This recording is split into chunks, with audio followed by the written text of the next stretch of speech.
Borneo Inspirasi.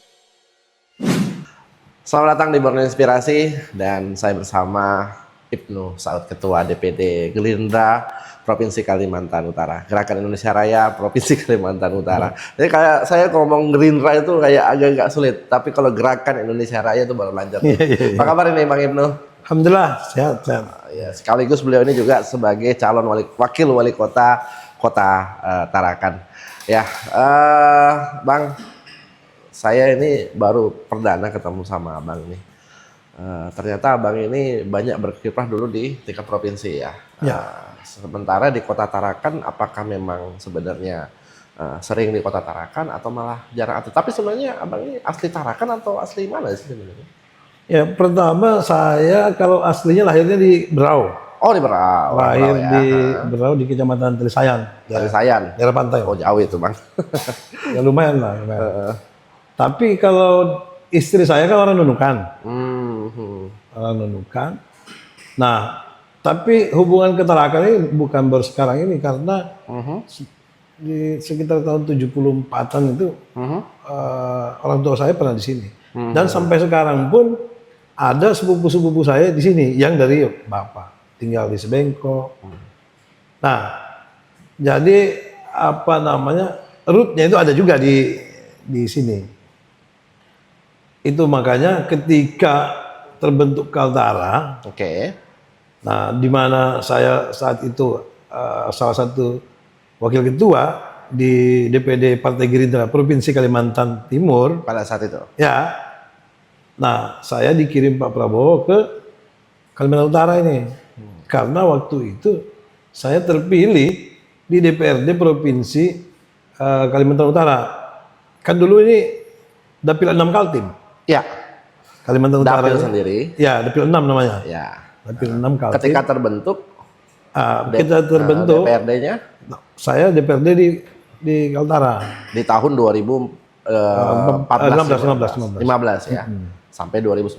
Betul. Oke. Nah, dari situ kemudian saya pindah ke sini. Saya pindah ke sini tapi tidak langsung di Tarakan, di Tanjung Selor. Tanjung Palas. Oh, Tanjung Palas ya. Ngantornya di Tanjung Selor, tapi Ya, tinggalnya di Tanjung Tanjung Palas. Mengapa di Tanjung Palas? Karena di Tanjung Palas itu ada rumah sepupu. Jadi tinggal di rumah sepupu. Setahun kemudian baru istri saya menyusul. Karena istri saya kan guru. Guru Di Samarinda. Kaltim, di Samarinda. Ya, di Samarinda. Oke. Guru, ya karena saya pindah ke Kaltara, mau tidak mau istirahatlah dulu guru nih kan. Walaupun sayang udah sertifikasi dan sebagainya. Nah, pertimbangan Pak Prabowo juga mungkin karena rootnya tadi istri saya orang dari Nunukan, terus saya sendiri banyak sekali keluarga di Kaltara, khususnya di Kota Tarakan. Nah, saya di DPRD waktu itu ketua Komisi 2 DPRD Provinsi Kalimantan Utara. Ya. Oke. di zamannya Gubernur Pak Irianto. Ya. Pada tahun 2018 saya pindah ke Kota Tarakan. Kota Tarakan. Oh. Pindah ke Kota Tarakan, nah sampai Sampai sekarang ya. Jadi kira-kira apa yang sudah kita lakukan untuk Kalimantan Utara khususnya di Tarakan ini. Contoh waktu jalan lingkar itu kan di penganggaran itu di zaman kami. Di anggaran provinsi berarti. Betul. Di zaman saya ketua Tapi ditahan Komisi dulu, Pak. 2. Sebenarnya Abang ini background-nya apa sih sebenarnya? Kuliahnya di mana? Oh. Fakultas apa gitu? Profesi sebelum terjun di politisi ini sebenarnya apa gitu? Saya ini begitu selesai kuliah langsung di Terjun politisi? betul. Oh. Karena oke. sejarahnya memang saya orang organisasi. Ya. Pada saat di kampus. Maksudnya mulai SMP, SMA udah aktif. Udah aktif, ya.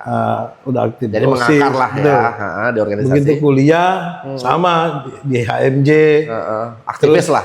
di BPM, Badan Perwakilan Mahasiswa. Intra atau ekstra gitu Betul. ya. Karena orang tua saya warga Nahdien, NU. warga Nahdien, ya NU maksudnya. Orang lain menyebutnya NU. Nah, anak-anak NU itu kan kalau di zaman awal-awal kemerdekaan itu kan umumnya masih di HMI. Ya. Tapi kemudian muncul PMI. PMI, ya. PMI ini pergerakan mahasiswa Islam.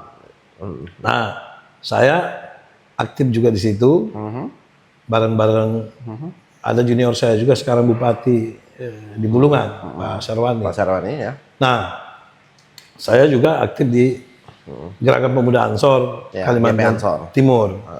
Saya pernah jadi ketua malah di situ. Waktu saya jadi pimpinan itu, ya di sini saya pernah menunjuk Pak Parlan. Suparlan. Ya, Insinyur Suparlan. dulu asisten beliau dua, terakhir. waktu jadi ketua Ansor itu, Ya, ketua Ansor Tarakan pada saat itu. ya Kalau nggak salah 2000 Kepala PU dia. ya, hah? kepala PU waktu itu dia. Kepala PU 2009, 2010, 2011 beliau kepala PU. Jadi itu kawan-kawan lama lah. Nah, jadi kalau ditanya aktivitas saya, jadi dari kampus aktivis, begitu lulus berdiri Partai Kebangkitan Bangsa.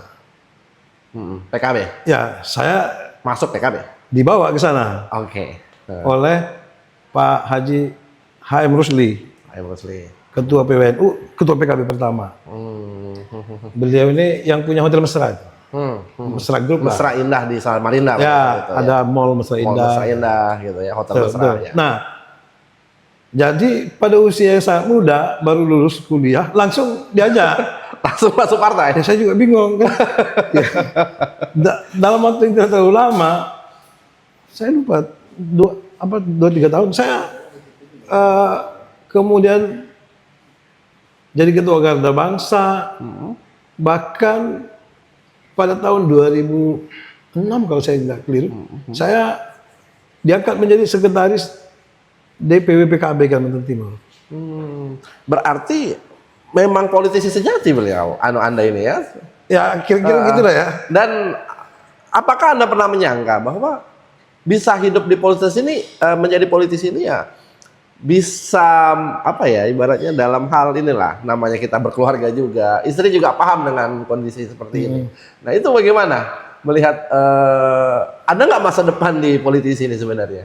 Oh begini, ya pasti kan aktivitas utama kan di politik ya. Ya. Tapi kalau untuk merunning kehidupan sehari-hari ya pasti ada lah yang kita lakukan juga selain itu kan. Oke. Saya misalnya di Berau karena dulu memang dari Berau, ya adalah secara tradisional kami itu ada juga misalnya merica, ada juga sedikit sawit. Berarti ya mengurusi kebun juga gitu ya, perkebunan gitu tapi ya. tidak baru sekarang loh ya. Maksudnya sebagian itu bahkan diwariskan maksudnya dari orang tua. Orang tua kami kan memang anak. petani dan nelayan. Ya. Jadi itu yang terus apa namanya ketika masalah-masalah kesulitan kehidupan datang adalah support Ya, yang seperti sudah itu. Nah, apalagi saya memang tidak punya kebiasaan apa ya, high cost life, Gaya hidup ya. standar-standar saja gitu ya. Saya rasa Anda kan kalau saya nggak salah katanya dulu di PMI juga kan? Iya. Kan kalau kita ini biasa tidur di sekretariat, ya, di sekretariat, ya. nongkrong di mana, ngantuk di situ ya tidur di situ. kan? Makan nasi kota di mana, apapun bisa jadi gitu Itu ya. makanya saya low cost sebenarnya. Low cost. Padahal saya perokok berat waktu itu. Ya. Saya Biasa sudah lah aktivis itu kalau nggak merokok itu lain rasanya ya. saya udah berhenti merokok mau jalan 4 tahun ini. Ya, oke. Karena waktu COVID itu kan merokok susah kan? Iya. Ketutup akhirnya alhamdulillah kok jadi males ngerokok ya udahlah sampai sekarang. Makanya intinya tadi kan sebenarnya kalau kita lihat menjadi politisi ini kan nggak ada duitnya sebenarnya ya. Tapi kita masih bisa hidup aja. Nah ini yang saya ingin aneh nih kepada politisi ya. Ternyata memang ya gaya hidup sederhana juga menentukan gitu ya, Abang ya. Oke. Terus berkiprah di politisi. Nah, tantangan-tantangan apa sih Bang yang pernah ya selama ini? Jadi gini, mungkin tips kepada anak-anak muda atau yang sekarang lagi aktif di organisasi juga ya. Ada tips nggak misalnya di langkah awal menjadi seorang politisi itu bagaimana sih untuk awal merintis gitu kan? Ya, karena abang ini kan posisinya sudah intermediate lah istilahnya kan, sudah advance gitu kan. Saya juga sulit untuk mengatakan apakah cita-cita saya menjadi politisi. Tidak. Cita-cita saya itu waktu masih kecil pengennya jadi pilot. Oh, jadi pilot ya, sama pengennya malah mau jadi pilot. Nah, jadi menjadi politisi itu lebih banyak terbentuk.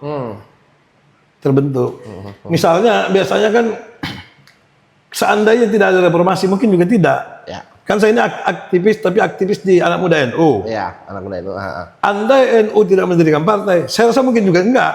Ya. Ya. Nah, kemudian saya juga nggak paham. Itu memang apa ya? Kalau Pak Luhut Binsar Panjaitan Ya, mengatakan itu mystery of life. Ya. Mr. Aflac. Saya juga nggak paham kenapa saya misalnya diangkat atau ditunjuk oleh para kiai-kiai itu jadi sekretaris PKB. Salah satu yang termuda waktu itu di Indonesia. Padahal kan saya nggak, backgroundnya bukan pesantren. Iya. Biasalah kalau misalnya anak-anak NU kan ya dia mondok di mana. Ya, ya. Terus ketika dia Saya itu nggak ada. mewakili kiai siapa Betul, gitu betul. kan pada saat itu kan. Saya tidak, mungkin karena terlalu banyak di anak-anak muda NU itu yang pandai ngaji, pandai macam-macam ya. Ya. Tapi yang mungkin agak lancar bahasa Inggrisnya waktu itu saya. Oh, oke. Karena saya kuliahnya di sastra Inggris. Unmul. Ya. Fakultas ini ya. Keguruan. ilmu pendidikan. Nah, Ya. mungkin itu yang membuat saya unik dibanding yang lain. Karena keterampilan bahasa skill, tadi. soft skill itu. Ya. Nah, jadi kalau saya ditanya tipsnya, saya bingung karena kalau kita ada tips itu kan berarti kita sebenarnya well planned. Ya. Jadi saya mau jadi ini, bisa menempuh ini. Saya waktu itu sebenarnya kan lebih banyak karena keadaan. Saya ngantar-ngantar kiai, Pak Kiai Haji Mustafa Ismail MA, waktu itu ketua MUI, juga Mutasyar DNU. Saya banyak dekat dengan tokoh-tokoh NU di Kaltim, Pak Haji Ambo Dale. Berarti gini, Bang. Relasi yang sangat kuat ya mengantarkan Abang di posisi sekarang gitu kan. Ibaratnya dulu ya membuka jaringan yang luas sekali, berkenalan dengan banyak orang. Ya, Itu tips sebenarnya juga. Atau Iya. ada yang lain sebenarnya? Pokoknya saya mau jujur aja, frankly speaking aja bahwa saya itu tadi mengantar-ngantar kiai itu gitu ya. Ya. Kayak gitu-gitu. Nah, tapi karena saya aktivis di kampus, pasti kan mungkin ada perbedaannya dengan yang lain. Ketika urusan kita lebih efektif, tidak perlu banyak arahan, bisa berjalan. Mungkin kalau yang lain mungkin lah ya, saya nggak tahu. Kalau dikasih tahu harus lengkap, misalnya gitu ya. Iya, Kita cukup dikasih tahu gini bisa jalan. Jalan. Mungkin itu ya. Jadi lurus satu komando gitu Iya, iya. berarti ya. Nah. Dan saya ini kategori kalau berorganisasi itu yang loyal. Bukan saya membanggakan diri ya. Ya. Saya tidak pernah keluar dari PKB. Tapi saya pengikut Gus Dur. Jadi waktu itu Ipong Molisoni Ipong Musoni, ya. sebagai ketua DPP PKB Kaltim, Ya. saya sekretaris. Oke. Ya. Kemudian kepengurusan Gus Dur hasil muktamar di Parung itu ditolak pendaftarannya oleh Menkumham. Nah, ketika pengadilan dan lain sebagainya macam yang diakui ada, saya ingat betul waktu itu Menkumhamnya Awaludin Hamid pada Ya. saat itu, era Gus Dur. Nah, Ya. RSBY Oh, RSB, ya. Awaludin Hamid ya. ditolak. Artinya yang kemudian tiba-tiba semua pengurus se-Indonesia itu yang diakui yang ditunjuk oleh Muhaimin. Muhaimin Iskandar. Tuh. Nah, Caimin ya. Oke. Jadi otomatis kami ada pilihan bergabung dengan Muhaimin atau tetap dengan Gus Dur ya yang tidak diakui. Oh, akhirnya Bang Kami memilih tetap bergabung dengan kenapa Gus saya Dur. bilang kami, saya, Mas Ipong dan kawan-kawan, kami tetap ya ikut Gus Dur. Kalau tidak salah 2006 2007 pada saat itu ya. Nah, akhirnya kami tetap, Ada kisruh memang pada saat itu ya. saya tetap mengikuti Gus Dur Ya. yang tidak diakui Tidak pemerintah diakui oleh Kemenkumham pada saat itu. sampai akhirnya beliau wafat. 2008. Setelah wafat itu baru, wah kita yang kita ikuti sudah nggak ada. Mungkin kita masing-masing ada yang mau jadi pengusaha kah apa macam-macam ya. Nah di saat itu Gerindra Ya, sedang berdiri ya. Nah, dan terjadi beberapa kali namanya partai baru ya. Ya. Ada ketidakstabilan ganti ketua ganti. Oke. Sampai pada satu saat kemudian Mas Ipong itu diminta oleh beberapa tokoh-tokoh Tokoh di Kaltim. ya di Gerindra Kaltim untuk menjadi ketua Gerindra. Oke. Nah, di sanalah kemudian beliau jadi ketua, saya bersama 3-4 orang yang lain diajak masuk. Nah, diajak masuk, yang lainnya tetap pengurus yang lama. Dari situlah awal kemudian masuk di Gerindra Oke. sampai saat ini. Nah, jadi Berarti memang kalau besar di PKB, sekarang juga besar di Gerindra. Ya. Tapi di PKB ini dengan catatan tadi, sebenarnya tidak pernah keluar dari PKB. Enggak. Cuman tegak lurus sama Gus Dur aja. Iya, gitu, betul. ya. Luar biasa. Jadi apa ya? Kembali ke pertanyaan pertama tadi, saya juga bingung kalau tipsnya bagaimana kan? Ya, itu bisa bagaimana sebenarnya? Karena secara standar orang harus menguasai ini, menguasai. Iya. Saya kan tidak. Saya diawali dengan mengabdi kepada orang tua itu. Pernah ngajar di pesantren, tapi ngajar bahasa Inggris, bukan mengajar hadis atau apa yang Nah, mungkin kalau yang ingin saya katakan bahwa yang saya sarankan, kita harus loyal kepada cita-cita kita. Kita harus setia kepada cita-cita kita. Kita. Karena kalau pada kenyataannya dalam hidup ini kesetiaan itu penting. Gitu. Jadi di mana-mana lah ya. Oke. Agama menuntut kesetiaan, rumah Ya, tangga loyalitas. Ya. rumah tangga menuntut kesetiaan. Oke. Apa yang mau diharapkan di rumah tangga kalau Tidak setia. kesetiaan gitu, ya. nggak ada gitu. Sama aja di Organisasi juga Ya, seperti itu, di di partai juga organisasi. seperti itu ya. saya baru tidak di PKB waktu Gus Dur meninggal. Ya udah berarti udah sampai di situ kan? Di situ dulu. Tapi ada tawaran dan yang mungkin juga saya mikir juga pada saat 2008-2009 itu Gerindra itu baru ikut pertama kali pemilu pada saat itu ya. Abang, Mega Pro waktu itu. Iya, Mega Pro pada saat itu kan. Dan itu sudah mulai dari awal berarti Abang di Gerindra itu. Betul. Iya, berarti perlu waktu, ini sekarang 2024, 15 tahun berarti Anda sudah di Gerindra. Walaupun Banyak sebenarnya Anda perbuat berarti di Gerindra saat ini. ya lumayan lah. Kalau Di Kaltim, dibilang banyak, kan nggak, itu orang yang harus menilai kan. Iya, Maksud iya, saya. Iya. Apalagi kalau tradisi di Nahdliyin itu mengaku-ngaku itu kan ya nggak boleh lah ya. Kan orang yang boleh menilai kita. Sama dengan Betul. masa ada orang mentang-mentang sudah ibadahnya bagus terus mengklaim udah masuk surga kan nggak boleh. Ya nggak boleh dong, iya. Bahkan Tetap ada surga neraka. ada ya. hikayatnya orang ini udah mau masuk surga, udah di pintu surga, Ya. ya. Kemudian ditanya apa namanya sama malaikat waktu mau masuk itu disuruh masuk, selamat, nggak anggap lagi ya, selamat Anda beruntung ini masuk surga. Ya. Terus dia bilang begini, Oke. oh iya saya pasti masuk surga dong. Saya selama hidup beribadah segala macam. Lah, gara-gara itu ada perintah baru. Iya. Bukan dari malaikat. Stop. Itu jangan dikasih masuk. Iya. Jangan dikasih masuk. Jangan dikasih masuk. Kenapa? Kenapa? Akhirnya diwawancarai. Kenapa lagi disuruh masukkan ke neraka? Kok begitu? Ya. Loh coba kamu suruh hitung. Iya. Ibadah yang katanya sholat apa segala. Iya. Jangankan mau masuk surga. Mengganti oksigen yang kamu hirup. Itu tidak cukup. Iya. Itu filosofinya. Ya, jadi kalau orang itu, tapi ini versi Muslim ya. Ya. Orang itu bisa masuk surga itu bukan karena ibadahnya, tapi karena ridho Allah Subhanahu wa Ridhonya, Ta'ala. betul sekali. Filosofinya seperti itu. Ya, Oke. karena itu makanya siapapun yang ditakdirkan akan masuk ke surga akan masuk surga gitu. Tentu atas kehendaknya. Nah, sama ini. Jadi kalau saya ditanya, banyak yang dibuat. Menurut saya sih saya belum berbuat apa-apa.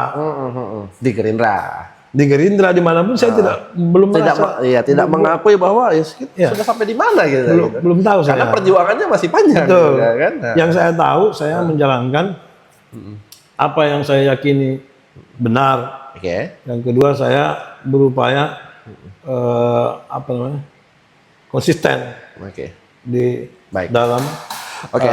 Selanjutnya Anda kegiatan-kegiatan. dari Kaltim sudah melakukan pengembangan di sana atau melakukan berbuat di sana. Hijrah ke Kaltara.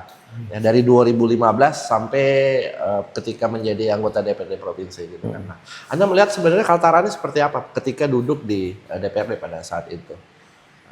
Apakah kita ini punya potensi yang besar sebenarnya untuk lebih maju? Ya, pastilah apalagi arah takdir Kalimantan ini kan kita tidak pernah tahu kok tiba-tiba sekarang menjadi ibu kota dipindah ke sini, ke Kalimantan.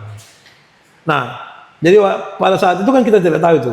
Kemudian berdiri Kaltara, awalnya itu kan attachment saya mengapa ada di Kaltara waktu itu kan berawal juga harusnya masuk ke sini awal-awalnya itu. Tapi karena berbagai macam hal saya tidak tahu persisnya, kemudian itu tidak terjadi. Nah, berdiri Kaltara. Bagaimanapun kan pemekaran itu pastilah intensinya atau niatnya adalah untuk meningkatkan atau mendekatkan pelayanan kepada masyarakat. Kan bayangkan aja jauhnya kalau dari sini harus ke Samarinda segala macam. Sampai ada dulu namanya Tugub, pembantu gubernur. Wow. Kantor pembantu Ya, benar. jadi ada Tugub Kaltara, Kalimantan wilayah utara, Kaltim wilayah utara, ada pembantu gubernur untuk Kaltim wilayah selatan. Nah, begitu luasnya kan Kalimantan sendiri adalah pulau terbesar keempat di dunia. Ya. Nah, Kaltim dengan begitu luasnya, kemudian berdiri Kaltara, potensinya tentu dengan pelayanan yang lebih dekat, harusnya kan bisa membuat pertumbuhan yang lebih baik. Oke. Seperti yang kita tahu, potensi-potensi kita yang sudah kita ketahui saja, itu luar biasa. Kalau misalnya pengelolaannya tidak betul-betul bagus, kita kehilangan banyak potensi. Anggaplah yang paling gampang kita lihat bahwa di Kaltara ini wilayah sangat tinggi sekali potensi kelautannya. Oke. Yang itu yang kita kenali. Karena kalau misalnya di daerah Kukar itu kan, minyak, apa itu yang terkenal? Tambang. Kalau di sini sebenarnya ada tambang dan sebagainya, tapi yang jelas, yang langsung kepada masyarakat kecil, day to day life, itu kan perikanan. Oke.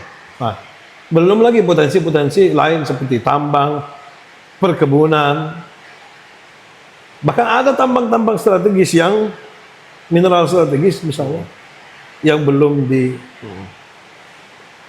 Eksplorasi ya. atau jangan-jangan ada yang masih hidden. Nah, sebagai perintis pada saat itu di DPR, ya kan, ya ada upaya-upaya eksplorasi, ada upaya-upaya peningkatan potensi yang ada di Kalimantan Utara ini.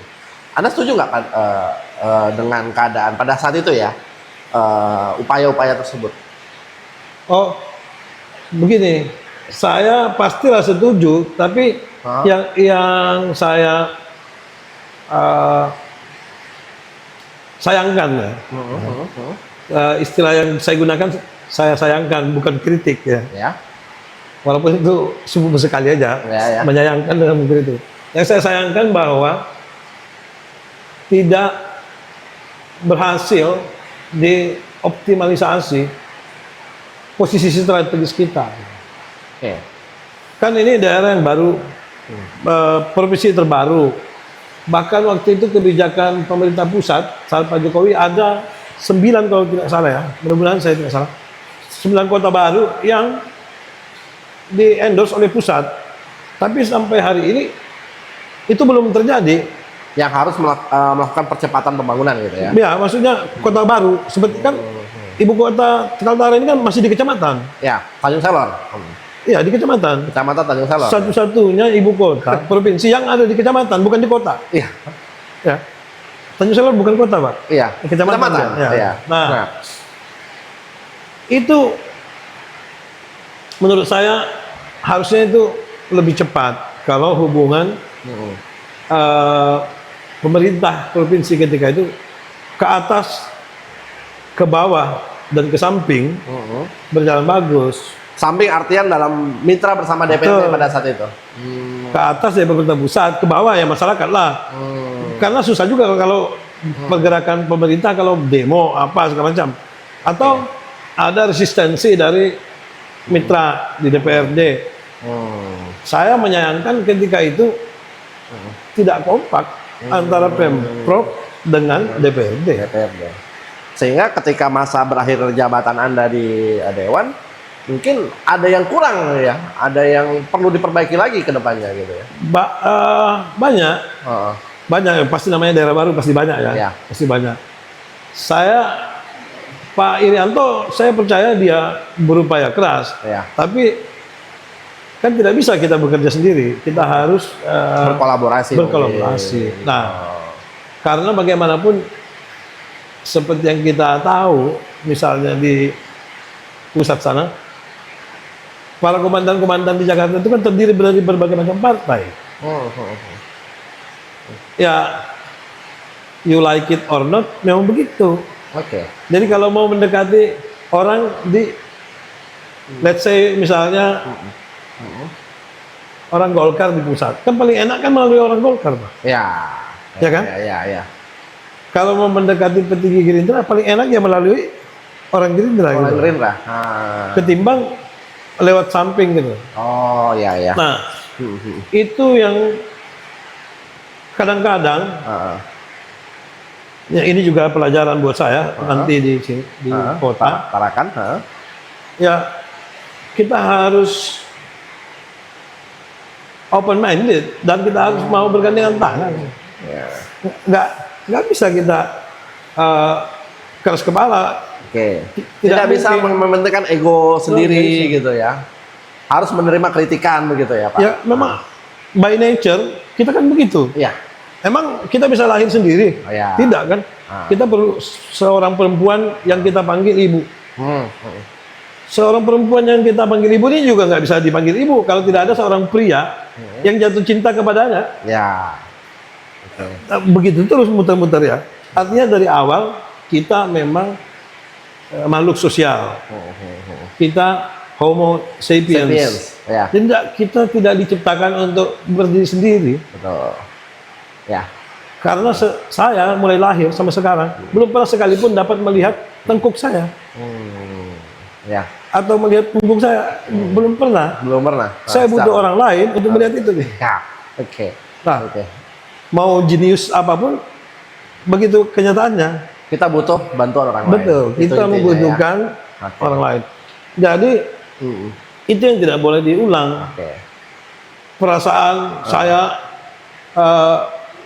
wali kota, berarti saya yang paling pintar. Oke. Saya gubernur, saya mengatur semuanya. Oh, Atau saya presiden, semua saya atur. Nggak bisa seperti itu ya berarti. Nggak ya. bisa. Oke. Nah. Jadi pelajaran kita aja semuanya kan. Itu yang menurut saya membuat kita berjalan lebih lambat. Oke. Kalau misalnya kemarin itu semuanya bergandeng tangan, saya rasa kita harusnya lebih daripada yang sekarang. Dan sekarang pun itu yang harus kita lakukan sebenarnya, bergandengan tangan, Betul. kolaborasi gitu kan, atas bawah samping itu harus Betul. berdampingan gitu ya, Bang. Saya Oke. mengatakan ini bukan hanya untuk orang lain, lebih banyak kepada diri saya. Saya kan belajar, Pak Yurnalisnya ayo, misalnya di Kaltim, begini. Kemudian misalnya Pak Suwarno Abdul Patah, Ya. begini. Awang Faruk pada seperti saat ini. ya. Pak Irianto Lambri seperti ini. Ya. Ada kawan juga sekarang jadi wali kota Samarinda, Andi Harun. Andi Harun begini. ya, begini. Ya. rata-rata mostly hampir di seluruh dunia yang bisa sukses itu kalau dia kolaboratif. Ya, kolaboratif. Kalau yang merasa jagoan sendiri, nunggu waktu aja dia. Ini yang saya mau tanyakan lagi nih, Bang. Kita kembali ke Pilkada Tarakan ya, kontestasi Abang ini ya. Dengan bahasa yang tadi yang saya tangkap kolaboratif, apakah ini yang membuat Abang memutuskan menjadi wakil wali kota? Padahal Abang ini dijagokan juga sebagian orang menjadi calon wakil, menjadi calon wali kota. Nah, coba Abang ceritakan, mengapa memutuskan akhirnya memilih menjadi wakil dari yang sebenarnya orang yang akan Abang lawan pada saat pilkada kemarin. Ya. Coba diulik lagi nih ceritanya. Ya. Karena ini belum terungkap sampai sekarang dan banyak yang penasaran sebenarnya. Ini juga mumpung di sini, mudah-mudahan banyak yang mendengar, terutama di Tarakan, Iya. supaya ada klarifikasi. Nah. Kalau orang NU bilang tabayun, Tabayun, ya. Itu yang penting itu. supaya silang sengketanya minimal berkurang. Pertama bahwa ada yang mengatakan saya tidak mau dengan si ini, dengan si itu. Ya. Ini yang perlu juga diperjelas. Pertama bahwa cita-cita itu bukan menjadi wali kota, Pak. Cita-cita saya itu ingin kalau mati nanti diingat orang pernah berbuat Baik. ya, pernah berbuat, Berguna, ya, pernah berbuat. baik ya. Karena Cita-cita semua orang itu, Pak. katanya mungkin, ya. guru-guru saya dan kiai-kiai itu, orang yang terbaik itu adalah, ini dari kitab suci ya, Ya. adalah orang yang banyak manfaatnya kepada orang lain. Oke. Nah, satu hal yang pasti di dunia ini bahwa hidup itu akan berakhir. Karena tahu hidup itu akan berakhir, pengennya saya waktu berakhir itu jadi antar orang lah. Jangan disyukuri orang. Oh, syukur dia mati. Ya, kita ingin dikenang. Jadi itu dulu. Nama itunya itu ingin berbuat yang terbaik untuk yang di luar diri kita. Kalau untuk diri sendiri pasti itu. Itu by nature sunatullah bahwa kita pasti ingin yang terbaik untuk kita. Sekarang bagaimana berbuat untuk di luar diri kita dan utamanya untuk agama kita. Nah, jadi didukung dengan fakta-fakta bahwa Gerindra pemenang di Kota Tarakan, pemenang di Kalimantan Utara. Pada saat pemilu 2024 kemarin. Okay. Dan saya alhamdulillah juga Pak Prabowo ditakdirkan Allah juga jadi presiden. Waktu bersama Sandi, Bang Sandi, saya juga ketua tim di sini. 2019 pada saat Betul. itu. Saya datangkan waktu itu Bang Sandi ke sini. Kemarin saya juga ketua tim pemenangan di sini. Istilahnya kemarin itu TKD, di pusat TKN, tim kampanye nasional, di daerah TKD, tim kampanye daerah. Ketuanya juga saya. Oke. Nah, artinya fakta-fakta ini mendukung untuk niat berbuat itu bisa dilakukan. Kan walaupun ada niat berbuat itu, kalau tidak ada support yang cukup kan sulit juga. Oke. Nah, itulah sebabnya kemudian ada upaya untuk maju. Di samping itu, partai saya, Partai Gerindra di tempat saya mengabdi, memerintahkan saya ke situ, memerintahkan saya. Nah, ada perintah partai ada agar maju, Betul. tapi wali kota apa wakil wali kota? awalnya di wali kota. Wali kota. Nah, ini kan mau diceritakan mengapa ke sana. Ya, oke. Seperti saya ulang juga ke bab pertama waktu kita bicara tadi, waktu ditanya tips bisa Ya. kan saya Sukses politisi, ya. saya kan sudah bilang saya dulu cita-citanya bukan politisi kan gitu. Sama ini. Jadi kalau ditanya loh mau jadi wali kota atau wakil wali kota, sebenarnya mau berbuat yang terbaik. Ya. Oke. Nah, kemudian ada instruksi, lalu bergerak, termasuk bertemu dengan berbagai macam tokoh. Kemudian ada situasi-situasi atau kondisi-kondisi yang tercipta kan akibat pergerakan. Nah, jangan lupa di sisi lain kan ada pihak lain juga yang bergerak, yaitu ya Pak Dokter kan, Ya. bergerak. Nah, akhirnya terjadi polarisasi. Kalau waktu itu ditanya siapa yang bisa mencalon sebagai wali kota, ya memang hanya ada dua, saya dengan Pak Dokter kan. Pak Dokter. Nah, orang berpikir bahwa oh sudah pasti itu akan terjadi. Ya. Tapi yang paling penting juga dipahami bahwa Pak Ibnu Saud ini kalau di Gerindra memang paling tinggi kalau di Kaltara. Tapi kalau di Indonesia, saya juga bukan siapa-siapa. Ya. Saya ulang ya, kalau di Indonesia, saya bukan siapa-siapa. Kalau di pusat bukan siapa-siapa Ya. juga gitu ya, Pak. Nah, jadi saya masih harus melapor, masih harus gitu. Berkoordinasi lagi. Dan ya. seperti yang saya katakan sebelum ini tadi, saya menyadari saya bukanlah, banyak yang saya tidak ketahui juga. Seperti saya bilang, saya tidak bisa lihat punggung saya. Jadi sebegitu yakin pun, begitu besar pun dukungan, saya tetap tahu bahwa ada pihak-pihak lain, terutama atasan saya, yang juga punya pertimbangan yang mungkin lebih luas. Nah, singkat kata, berjalan sampai sekian bulan itu, dan tidak juga ditemukan ada kepastian atau kecocokan, terutama hal-hal teknis yang tidak dapat saya sampaikan di sini. Ya, oke. Mengapa tidak bisa ini, mengapa tidak bisa itu? Banyak pertimbangan lah. Gitu. Ya. Nah, akhirnya kemudian sampai bulan Juni, Juni. Pada saat itu pendaftaran Ya. Agustus, ya. Akhirnya kan saya juga dipanggil di Jakarta. Masih ditanya ini gimana? Pasangannya siapa? Belum ada waktu itu.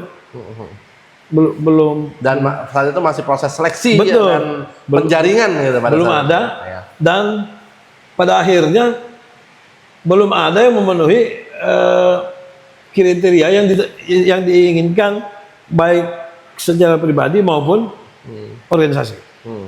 Nah, di saat yang bersamaan kan situasi yang lain juga berkembang di Ya. grupnya Pak Dokter kan. Ya.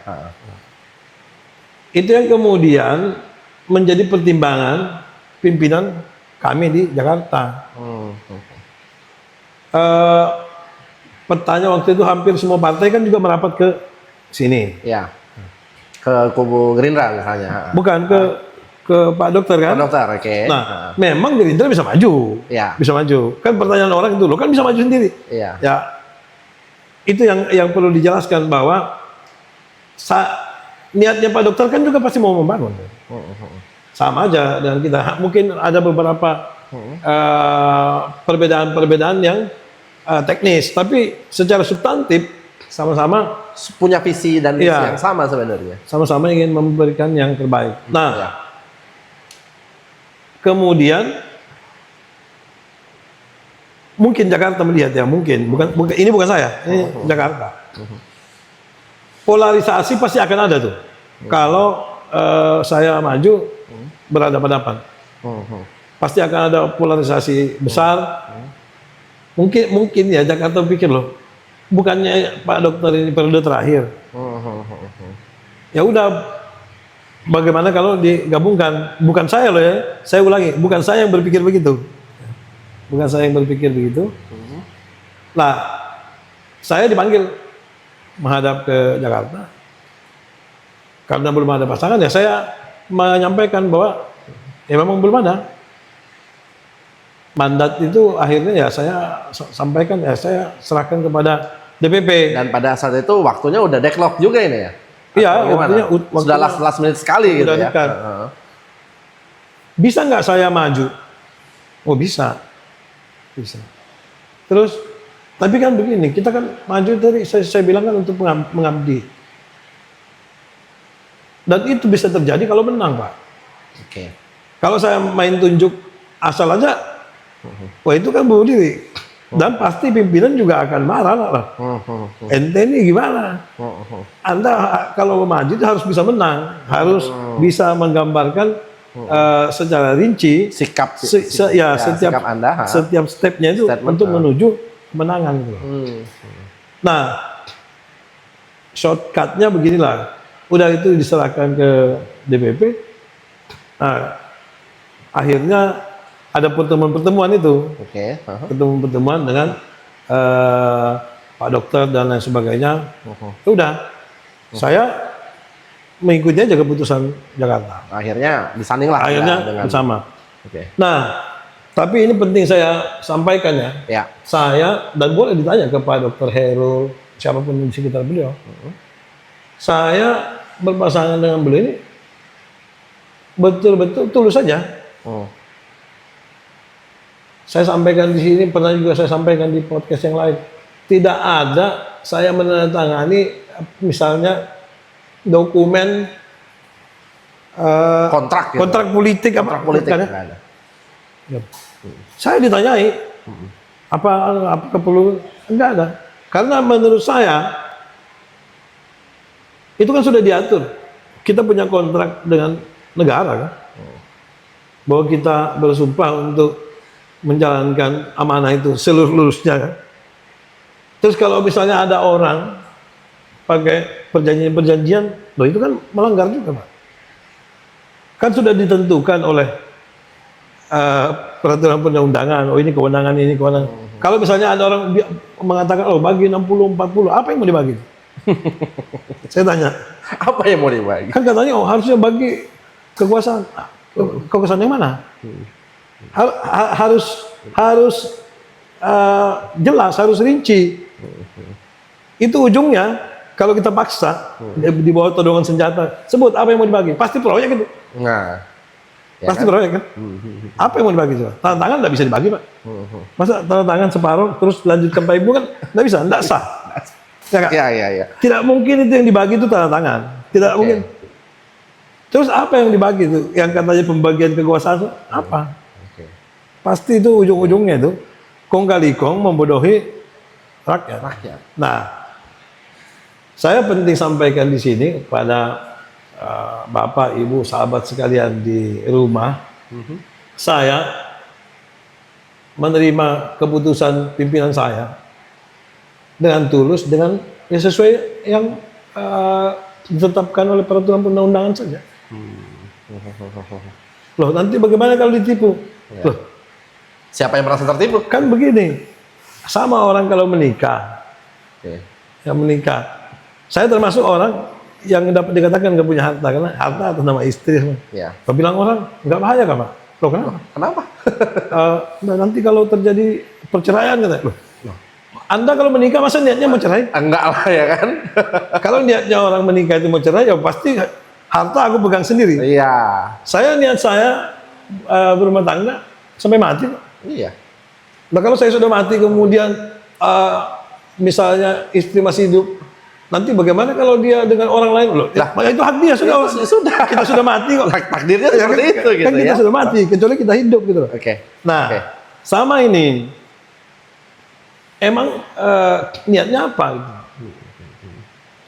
Niat tindakan itu kan adalah buah dari niat.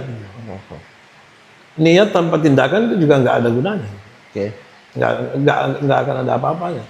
Ya kalau kira-kira kalau di grupnya atau kelompok NU kan, kalau untuk kebaikan niat itu udah dihitung pahala, baru niat. Itu satu pahalanya. Begitu bertindak dengan niat yang baik, pahalanya jadi dua kan. Tapi kalau untuk kejahatan, niat kan tidak bisa dihukum. Ya. Baru ditindak, niatnya membunuh, tapi nggak membunuh, kan nggak dihukum. Bagaimana dengan pendukung-pendukung Anda, konstituen Anda? Apakah ada yang kecewa dan menarik diri? Oh, absolutely ya. Kan Oh, hidup ada itu, ya pasti ya? hidup itu Oke. begitu. Yang paling banyak tentu apa namanya kecewa itu orang-orang yang di lingkar kami juga pasti ya. Yang pertama Pastilah. di lingkar Gerindra, kenapa ketua begini ya. Itu berupaya kita jelaskan, tetapi tidak bisa seketika kan. Harus butuh waktu untuk memamah biak yang beginian. Oke. Nanti seiring waktu akan terjelaskan. Kekecewaan itu secara substantif dimulai hampir pasti lah ya, kekecewaan itu adalah anak kandung dari harapan. Nah, harapan atau ekspektasi yang berlebihan tentu akan menghadirkan kekecewaan yang berlebihan pula jika tidak sesuai harapan itu atau ekspektasi itu dengan realitanya. Nah, harapan ini yang penting di manage. Sekarang harapan orang itu apa sih? Dengan Pak Ibnu jadi itu loh. Kan itu juga apa ya, questionable sebenarnya. Itu juga Selaras ya. itu juga dipertanyakan. Kenapa ada harus memaksa orang harus maju? Pertanyaannya apa? Apa yang melatar belakang pemikiran itu?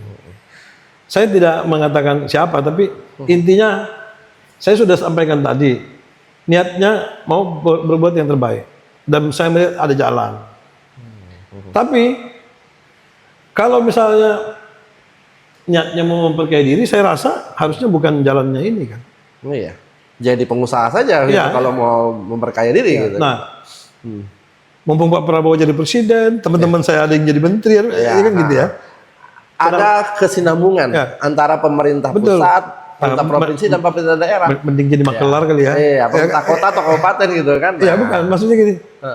Kalau memang mau kaya, pikirannya kan harusnya kan jangan jadi kepala daerah. Iya, jadi pengusaha saja. Iya, jadi makelar. Iya, minta proyek ke Ini pusat apa? teman ada menteri kan gitu. Iya. Nah, jadi pilihan masuk ke kekuasaan ini adalah untuk memberikan pengabdian. Pengabdian tadi kembali lagi. Ya. Pak Prabowo bilang, kami diperintahkan untuk membantu sebanyak-banyaknya orang. Tapi kalau kamu nggak bisa, satu orang lah. Tapi kalau kamu nggak bisa juga, minimal kamu jangan bikin susah orang. Ya, kamu jangan jadi sampah gitu. Kan sampah itu mengganggu orang. Mengganggu gitu. orang, Nah, ya. itu yang menjadi dasar. Yang kedua, sama tadi kan, jadi makelar bisa ini ya. Jadi sama. Saya harus jujur mengatakan beberapa teman kan jadi menteri, ya. Ya. Kan itu harus juga dimaksimalkan untuk tujuan kebaikan, bukan jadi makelar tadi. Gitu. Diharapkan dengan hubungan yang baik, jaringan yang ada, bisa membantu Tarakan, bahkan siapa tahu bisa membantu Kaltara gitu. Kaltara ya ke depannya nanti ya, Bang ya. Karena memang itu harus tujuannya masuk ke kekuasaan itu kan untuk itu. Ya. Untuk pelayanan. Nah, sekarang mengabdi. kalau orang lain ya mohon maaf ya, kalau orang misalnya baru harus mengenali, baru mau mendekati pemerintah pusat lewat saya kan insya Allah udah lumayan kenal. Oke. Mereka juga beberapa udah kenal, jadi itu yang mau kita berikan dampak positifnya kepada daerah. Ya kan yang nggak boleh itu maling, Ya.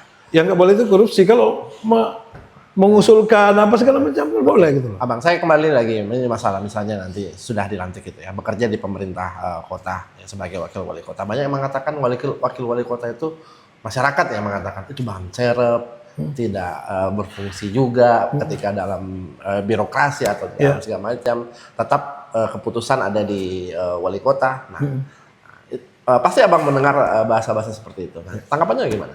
Ya, pertama apa istilahnya ban serep atau apa itu tidak ada yang salah juga. Ya. Tidak ada yang salah. Itu opini masyarakat ya mengatakan seperti itu. Sering seperti itu. Dan kejadian-kejadian di daerah lain juga bukan hanya opini. Wakil itu sebagai pelengkap saja begitu. Bukan hanya opini. Mostly di seluruh daerah nampaknya begitu. Ya. Nampaknya begitu. Nah, tapi saya berpandangan yang berbeda ya. Dimanapun itu tergantung orangnya. Saya kan baru jadi ketua Gerindra di Kalimantan Utara. Tapi waktu di Kaltim, waktu di Gerindra, saya wakil ketua, lupa saya, nomor 9. Tapi saya berpendapat kalau kita memberikan yang terbaik, kita pasti akan muncul. Kalau kita berbuat yang terbaik. Nah, dimanapun kita berada, kalau kita memberi efek positif, pasti akan diperhitungkan orang. Jadi kalau Anda menjadi wakil terus memang hanya menunggu instruksi, ya memang tidak akan ada. Karena kalau dilihat dari apa namanya tugas dan lain sebagainya, kan memang tidak ada kan perwali, yang ada perwali. Iya. Keputusan dan lain segala macam itu ya pasti begitu. Nah, sekarang tinggal bagaimana berperannya gitu. Ya, peran apa yang Anda akan lakukan nanti di Kota Tarakan ya? Meyakini bahwa saya dapat memberi impact yang positif sepanjang saya sendiri mau aktif. Saya ulang ya, sepanjang saya sendiri mau aktif. Tapi kalau berharap untuk di belas kasih, wah itu bukan saya lah. Cerita itu ya. Nah, yang kedua, saya kan ketua partai, ketua Gerindra. Jadi DPD Kaltara. Fokus wilayah saya juga kan masih banyak ke seluruh Kalimantan Utara. Yang ketiga, saya juga bisa memberi efek yang lebih signifikan karena ketua DPRD Kota Tarakan itu dari Gerindra. Dari Gerindra. Ya. Sehingga dengan demikian jembatan akan baik terbangun dari DPRD dan pemerintah kota. Yang selama ini juga sudah bagus. Kolaboratif itu jadi sampaikan. Saya sudah sampaikan tadi, baru diulangkan tadi. Nah, tidak mungkin ada daerah itu bisa maju kalau tidak ada kolaborasi. Ya. Kalau saling menyalahkan, kita tidak mungkin bisa melompat dengan tinggi kalau tidak ada bantuan juga dari provinsi misalnya. Bantuan keuangan dari provinsi itu kan pasti harusnya diharapkan gitu. Nah, semua ini memerlukan kolaborasi. Tetapi saya yakinkan semua kawan-kawan, sahabat bahwa ya saya tidak akan, saya tahu diri bahwa ya memang kalau bukan kewenangan wakil wali kota memang tidak boleh gitu. Masa lalu kemudian harus mentang-mentang ketua DPRD orang Gerindra ini anunya tolak di DPRD. Nah, kan saya bilang tadi saya maunya memberikan yang terbaik bagi masyarakat. Kalau dengan cara menggertak sana sini, saya rasa itu mending jadi preman aja sekalian kan. Padahal masyarakat juga banyak yang tidak tahu. Wakil wali kota juga ada fungsinya sendiri kalau di undang-undang sebenarnya. Iya. Kalau kita memang tahu itu, tapi kan ya kesannya anggapan masyarakat. Jadi saya tidak mau juga mengatakan bahwa apakah itu salah atau benar, karena kan belum tahu, kita belum jalan. Tapi saya memulainya dengan niat yang itu dia yang penting. Baik. Oh, yang saya lupa tadi, mengapa saya tidak mau ada perjanjian tadi ya? Yang saya lupa saya sampaikan, yang terakhir dari alasan saya itu adalah begini: kalau Anda bekerja memulai dengan perjanjian, berarti Anda memulai dengan tidak percaya. Wah, aku ini enggak mau kalau trust issue gitu. Saya baru mau kalau ada perjanjian dengan Pak Dokter.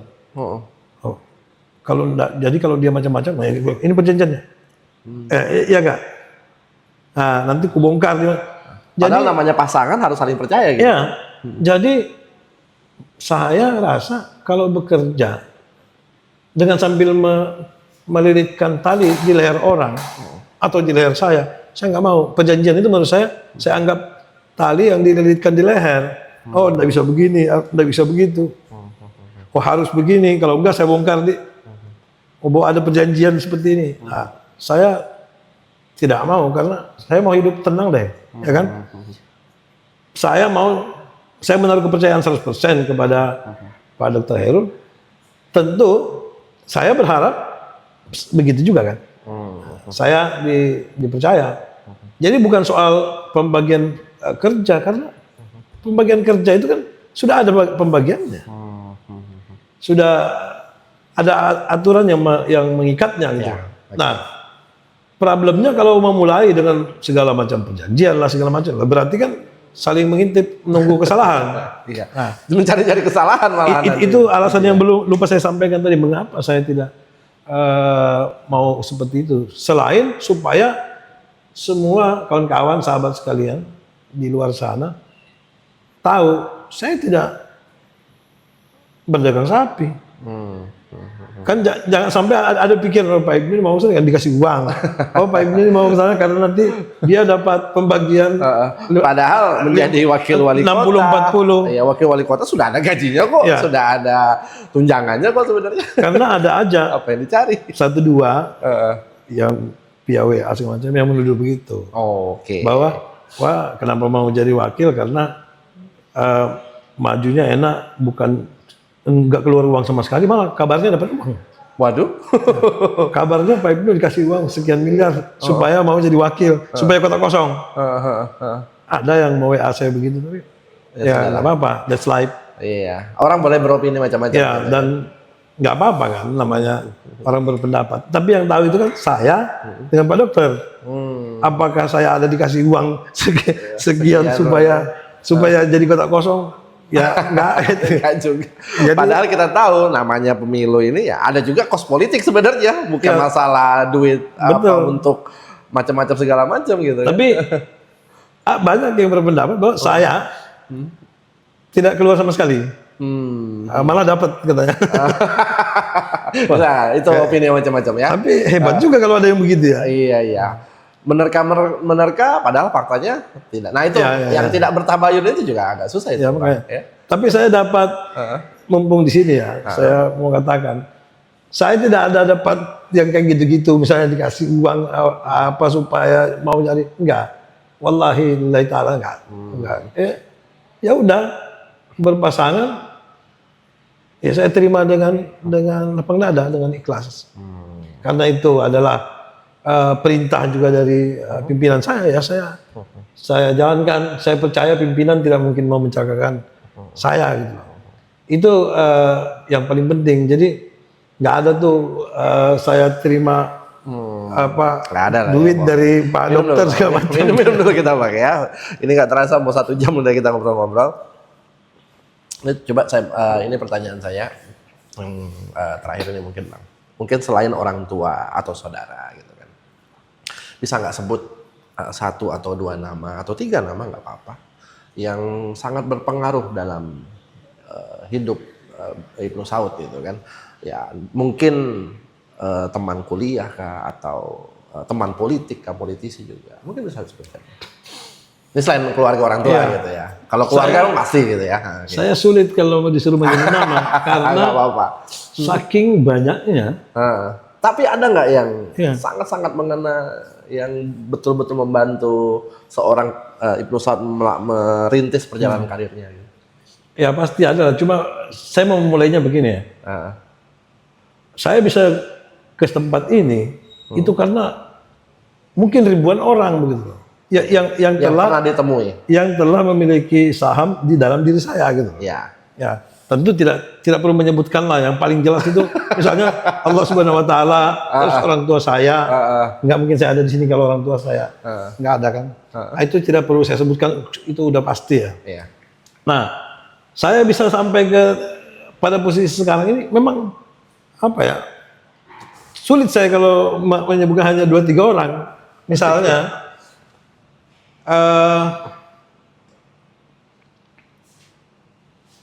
organisasi terutama ya. Oh, orang-orang organisasi. Ya, organisasi barangkali ya. Misalnya Nahdlatul Ulama itu sangat berpengaruh. Pertama, saya rasa kalau saya nggak dari situ, saya tidak pernah dihitung. Berarti ini bukan orang ya, tapi organisasinya yang Ya. bikin abang seperti Saya, itu. saya ini bukan orang alim juga, Ya. bukan. Tapi NU itu berpengaruh besar di dalam kehidupan, terutama karir ya, karir politik saya. Karena dari situ saya rasa saya ini kan lahir di kampung ya, bukan orang yang cukup berada. Jadi saya tidak pernah merasa dihitung orang kalau saya sendiri. Jadi waktu itu mengapa saya dihitung oleh para petinggi yang membentuk PKB itu karena saya salah satu anak muda NU yang mungkin dianggap cemerlang ketika itu. Mungkin ya. Nah, tapi seandainya pun dengan kemampuan yang sama, tapi saya tidak di NU, tidak di Ansor, saya rasa ceritanya akan lain. Nah, itu dulu ya, berarti ada organnya. Organisasi. Jadi saya menyebut aja lah, dengan bangga saya katakan yang berpengaruh dalam karir politik saya, Nahdlatul Ulama, terutama PWNU Kaltim. PWNU Kaltim. Termasuk saya jadi kenal banyak orang di Tarakan itu ya karena itu.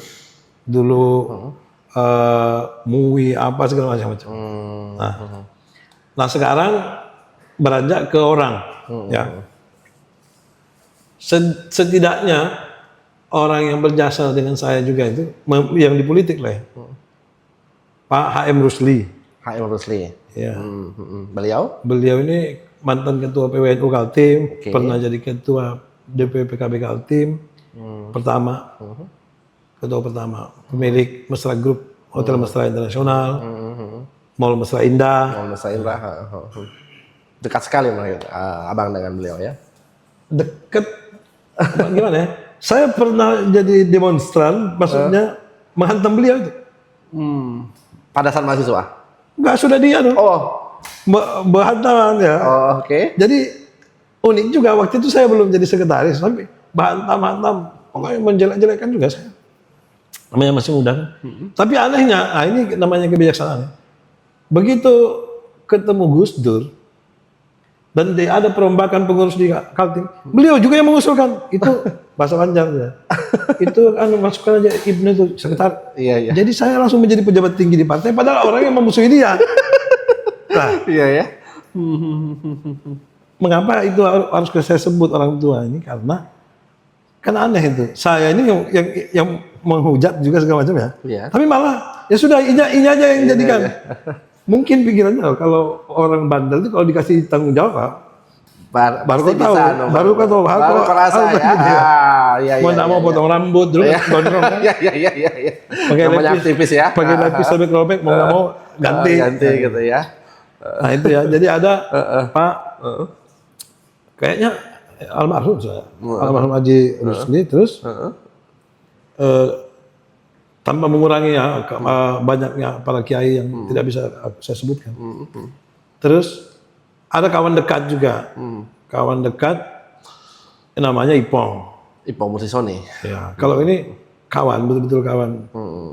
Kalau saya bilang kawan itu begini, sampai pernah kami naik kereta api itu, karena kereta api yang zaman dulu itu kan ada AC kan? Di Jawa. Ya, kepanasan, buka baju, tinggal berjalan pendek, ada kayak bersempak gitu. Masih ada fotonya itu. Mungkin orang tidak percaya, memang pernah satu periuk lah dengan Ipong Musisoni ya. Pokoknya kawan lah. Kawan sekali. Saya tidak tahu, kami itu tidak ada yang atasan, tidak ada yang bawahan sebenarnya. Dia kan dulu dari FISIP. Ya, saya dari Unmul, dari FKIP. Nah, sama-sama di Unmul. Mengapa dia ini harus saya sebut juga? Karena waktu ditunjuk Pak Prabowo jadi ketua Gerindra, saya ini termasuk yang disyaratkannya. Dia, karena saya sekretarisnya di PKB, ya dia masuk ke Gerindra, tapi dia saya bawa orang ini juga gitu. Jadi pintu masuknya di situ.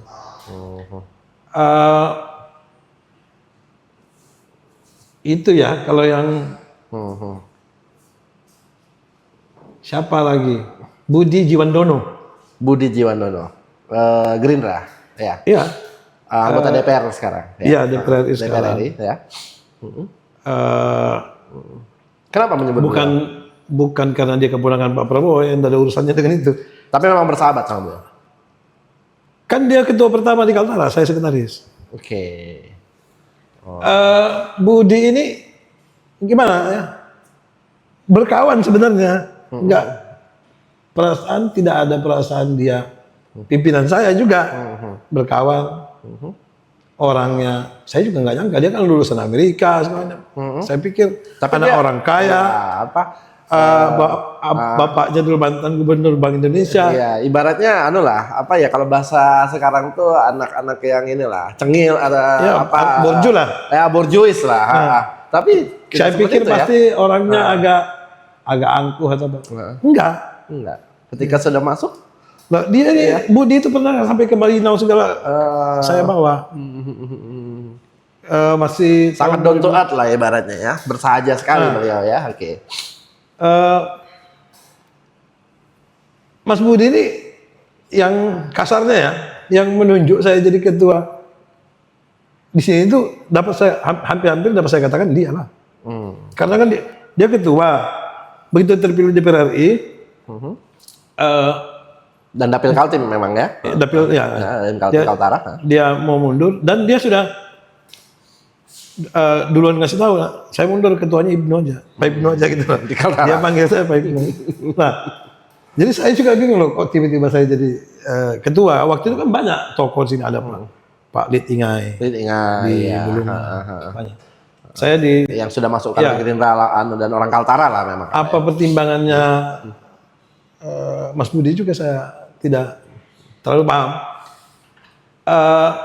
Termasuk sampai sekarang maju yang ini. Menjadi wakil wali kota? Ya, Calon wali kota. tentu dia mendukung supaya maju ke wali kota, tapi melihat keadaan begini dan DPP sudah memutuskan, Mas Budi sendiri membuat video khusus untuk dukungan kepada saya. Nah itu kalau dibilang nyogok, emang berani nyogok Budi berapa? Dia punya duit, gitu kan juga. Nyogok Budi punya apa gitu kan? Pakai apa di anggota DPR RI ya? Saya juga nggak Fasilitas tahu. segala. Saya juga nggak tahu kenapa dia begitu dengan saya, sebaik itu. Tapi memang dia orang baik, bukan hanya ke saya, ke banyak orang. Semua orang gitu ya. Oke. Nah, tapi yang saya sebut ini kan belum ada yang di Kaltara kan? Iya. Belum ada yang di Kalau di Kaltara satu deh, coba. Di Kaltara. Wah, ini Susah banyak juga ya, banyak mikirnya. juga nih Pokoknya mikirnya ya. Para ketua DPC lah ya. Iya. Oke. Para ketua DPC. Tapi beliau memang semuanya membantu Anda ya. Iya. Semua ketua DPC yang bukan Tarakan pun Semuanya ya. masuk ke Tarakan. Semua kader Gerindra lah. Tapi